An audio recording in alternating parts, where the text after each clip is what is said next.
काफ़ी समय पहले की बात है दोस्तों। एक आदमी रेगिस्तान में फंस गया था। वह मन ही मन अपने आप को बोल रहा था कि यह कितनी अच्छी और सुंदर जगह है। अगर यहाँ पर पानी होता तो यहाँ पर कितने अच्छे अच्छे पेड़ उग रहे होते और यहाँ घूमने कितने लोग आना चाहते होंगे। मतलब क्लेम कर रहा था कि यह होता तो वो होता और वो होता तो शायद ऐसा होता। ऊपर वाला देख रहा था। अब उस इंसान ने सोचा यहाँ पर पानी नहीं दिख रहा है। थोड़ी देर आगे जाने के बाद उसको एक कुआं दिखाई दिया जो कि पानी से लबालब भरा हुआ था। काफ़ी देर तक विचार विमर्श कर फिर बाद उसको वहाँ पर एक रस्सी और बाल्टी दिखाई दी। इसके बाद कहीं से एक पर्ची उड़ के आती है जिस पर्ची में लिखा हुआ था कि तुमने कहा था कि यहाँ पर कोई पानी का स्रोत नहीं है, अब तुम्हारे पास पानी का स्रोत भी है। अगर तुम चाहते हो तो यहाँ पर पौधे लगा सकते हो। वह चला गया दोस्तों। तो यह कहानी हमें क्या सिखाती है? यह कहानी हमें यह सिखाती है कि अगर आप परिस्थितियों को दोष देना चाहते हो तो कोई दिक्कत नहीं है, लेकिन आप परिस्थितियों को दोष देते हो कि अगर यहाँ पर ऐसा होता और आपको वह सोर्सेज मिल जाए तो क्या आप परिस्थिति को बदल सकते हो।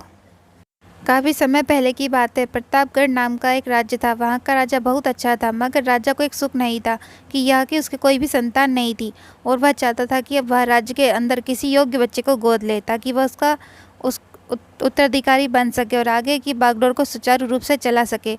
और इसी को देखते हुए राजा ने राज्य में घोषणा करवा दी कि सभी बच्चे राजमहल में एकत्रित हो जाएं। ऐसा ही हुआ। राजा ने सभी बच्चों को पौधा लगाने के लिए भिन्न भिन्न प्रकार के बीज दिए और कहा कि अब 6 महीने बाद मिलेंगे और देखेंगे कि किसका पौधा सबसे अच्छा होगा।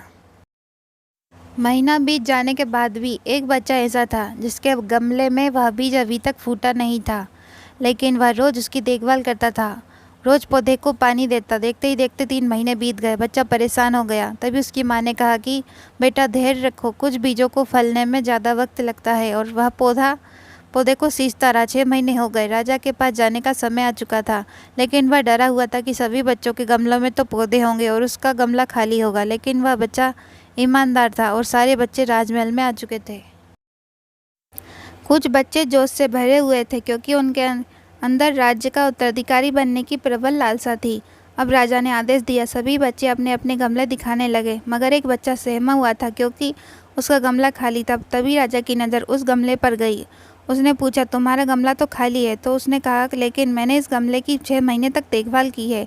राजा उसकी ईमानदारी से खुश था कि उसका गमला खाली है, फिर भी वह हिम्मत करके यहाँ आ तो गया। सभी बच्चों के गमले देखने के बाद राजा ने उस बच्चे को सभी के सामने बुलाया।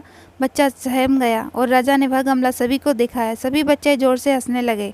राजा ने कहा, शांत हो जाइए, इतने खुश मत होइए। आप सभी के पास जो पौधे हैं वो सभी बंजर हैं। आप चाहे कितनी भी मेहनत कर ले, उनसे कुछ नहीं निकलेगा। लेकिन असली बीज यही था। राजा उसकी ईमानदारी से बेहद खुश हुआ और उस बच्चे को राज्य का उत्तराधिकारी बना दिया गया। लेकिन हमें इस कहानी से क्या सीखने को मिला? मेरे हिसाब से अपने अंदर ईमानदारी का होना बहुत ज़रूरी है। अगर हम खुद के साथ ईमानदार हैं तो जीवन के किसी न किसी पड़ाव में सफल हो ही जाएंगे, क्योंकि हमारी औकात हमें ही पता होती है। हम खुद को पागल बनाकर खुद का ही नुकसान करते हैं।